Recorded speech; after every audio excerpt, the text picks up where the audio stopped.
if everything you've ever heard about heaven was only part of the story? What if there weren't just one or two, but three heavens? The first, yeah, you see it every day. The second, that one lights up your night sky. But the third, nobody talks about it. Because what's hidden up there is terrifying. It's not a reward. It's a filter. A courtroom. A secret that's been buried for centuries, and now it's clawing its way back into the light. Everyone's heard of heaven. A place of rest, light, peace. But what nobody ever told you is that the Bible, along with ancient texts, speaks of three. And the third, according to the Second Book of Enoch, it's not peaceful at all. It's dark, fiery, guarded by unsmiling angels. Souls scream there, not in joy, but in judgment. It's not paradise. It's a prison. And it changes everything.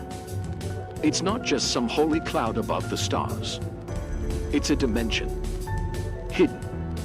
Sealed. Gates of fire block the way. Fallen voices echo across the halls. It's not hell, but it's nothing like the heaven you were told about. It's a divine courtroom where God's eyes never blink. And the strangest part, this never made it into Sunday's sermons. It's been erased, avoided, silenced. But it survived, passed down by Ethiopian monks, buried manuscripts, and whispered traditions. And now, it's resurfacing. For those brave enough to look up and face what's really there. If this third heaven's so real, why has no one talked about it? Why do pastors preach fire and glory, but skip this middle layer entirely? Ancient councils debated these texts and chose to leave them out. Not by accident, but out of fear. Fear of what it revealed. Fear of how deep it went. Some say the Second Book of Enoch showed too much. Too much judgment. Too much mystery. Too much of a God who watches in silence, but strikes with fire. It wasn't convenient. It's easier to preach heaven as a reward than a reckoning. But what if the truth goes deeper than fear? What if it was removed not to protect, but to control? Because whoever owns the map to the third heaven owns the power of fear, faith, and eternity itself. Maybe they didn't hide it to save us. Maybe they hid it to rule us. Old rabbis, desert mystics, even medieval monks spoke of this. The heavens weren't just up there. They were layered, stacked like realms. First heaven, birds and clouds. Second, stars and planets. But the third, that's where the throne hides, behind veils, thunder, and blinding light. No one gets in without being summoned. Medieval maps left clues. Not in modern terms, but in symbols, towers, circles, eyes. They knew.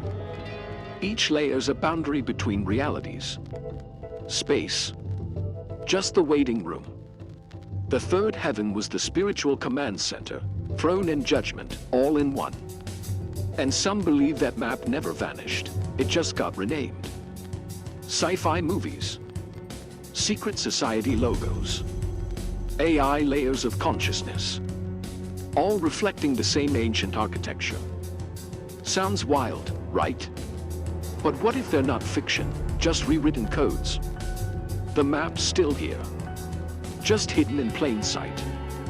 In 2 Corinthians 12, Paul says he was caught up to the third heaven. But he doesn't describe what he saw. He says it wasn't lawful to speak. That silence, it mirrors Enoch's account. Same place, same terror, same refusal to explain. Two men, two eras, two texts, one terrifying destination. So how do we explain it? A Jewish convert from the 1st century and an apocryphal prophet from a forgotten age, both talking about the same hidden realm. This isn't coincidence. It's a spiritual pattern, repeated when someone crosses the veil and lives to whisper it back. And it keeps happening. John in Revelation, Isaiah before the throne. They all see smoke, creatures, judgment. But none of them say everything. There's always a gap, a veil, a code. Like they were trying to describe something forbidden or protect us from something we're not ready to hear. The third heaven isn't just a place. It's a filter. The end of illusions, where everything's exposed and nothing gets to hide. Most people see heaven as comfort. But this is confrontation. It doesn't separate the good from the bad.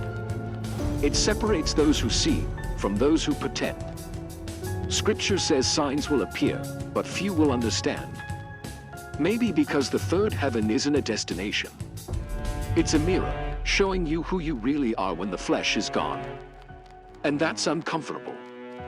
Because we live in filters, distractions, fake personas. But up there, no masks make it through. And maybe that's why we stop talking about it.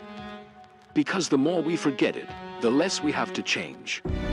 In 2019, archaeologists working in Ethiopia uncovered a nearly ruined manuscript.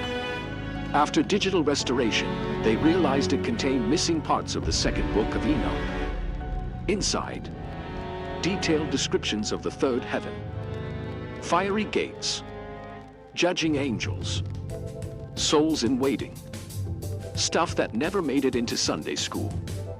The fragments matched oral traditions preserved by Coptic monks. But they were never translated. Why? Because they didn't fit the comfortable canon. Because the images were too raw. And the warnings, too real. But here's the kicker. One line in that manuscript reads, "In the time of the end, the veil will tear, and eyes will see." That's not just prophecy. That's a countdown.